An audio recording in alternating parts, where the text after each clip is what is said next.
This interview is for information only and should not be considered as investment advice or a recommendation to buy shares in the company featured. Welcome to this Stock Box interview.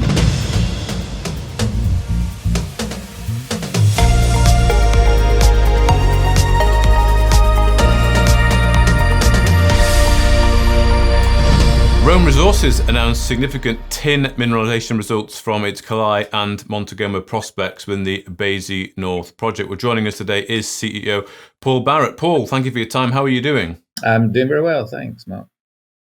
Well, I wonder if you could just take us through these results and what they mean, really, because I noticed from your comments, you said in the RNS, it's becoming increasingly clear that we are unlocking a simple, open-pit, high-grade tin resource. So a fairly confident statement to be making there. And this is based purely on visuals at the moment. Is that right?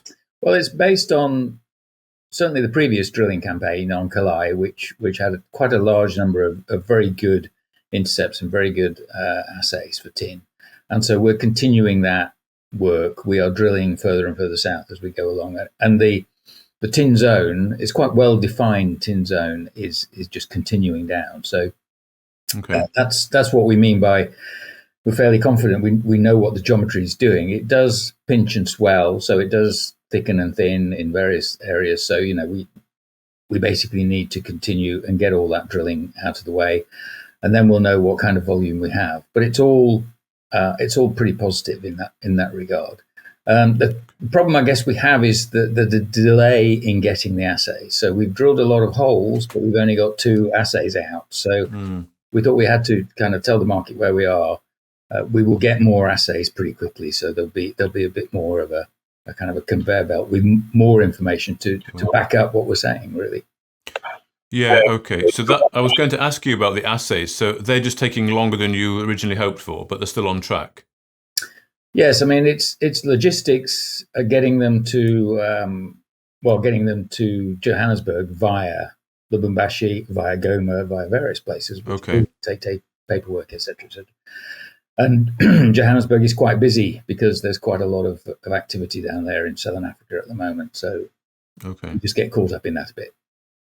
Yeah, okay, that makes sense. And then you mentioned this pinch and swell geometry here. So I know we talked about that with Mark Gasson and you in our special feature not so long ago. So this is really where, the vein kind of, literally pinches and swells. Do you have any idea sort of where you are on that kind of pinch and swell trajectory at the moment? No, I mean, it's very difficult to predict. It does, it will thicken and thin quite rapidly in a lateral extent. And so that's why we just have to drill it up. It's not very predictable. The whole zone is predictable, but not the detail. Right. Okay. And of course, there's copper credits as well, so we would expect to see them coming through on the assay results, I guess. On Mont Agoma, yes, that's right. Yeah. So 2 of the holes are now just about finished in Johannesburg. So we may see something we can say next week on Mont Agoma. Mont Agoma's really quite interesting. And, as you say, it's polymetallic. It's got copper and tin as well as zinc. But zinc is not a particularly interesting commodity at the moment. But the copper and the tin are really the core commodities we're going for. So we will see some results through next week, I hope. Oh, good. Okay, good. And on Mont Agoma then, so there's 8 holes remaining, and you're sort of going down to about 250 meters. Is that right? So is that the same program really, still going down to about that sort of depth, but 8 holes in that program remaining? That's right. We've defined the northern limit, so we're now gradually going further southeast to define the southeastern limit. What happens is it plunges southeastward, so it is getting deeper, which in fact means it's getting closer to the granite source and therefore probably getting more tin. We haven't got there yet. We've got through on the latest hole that we're drilling. We've just got through the top zinc zone, so we're on our way.